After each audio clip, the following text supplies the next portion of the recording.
जमीन पार्टी के कारकुनों, मेरी माँ बहनों जियालों, खुदा की कसम खाकर कह रहा हूँ, हम यहाँ पर अपनी वजारत के लिए नहीं बैठे, अपने 2 नंबर कारोबार को चलाने के लिए, हुकूमत को ब्लैकमेल करने के लिए नहीं बैठे।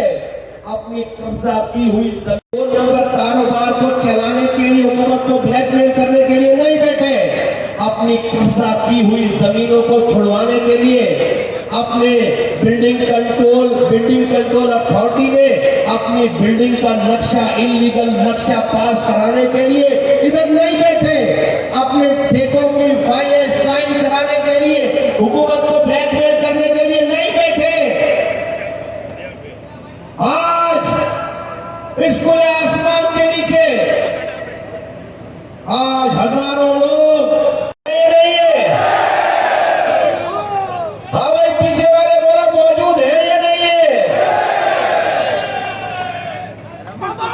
ये मेरी बहनें बोले, सीधे हाथ में बोले, माए बहनें बोले मौजूद है नहीं है।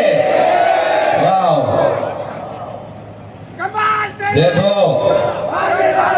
सुनो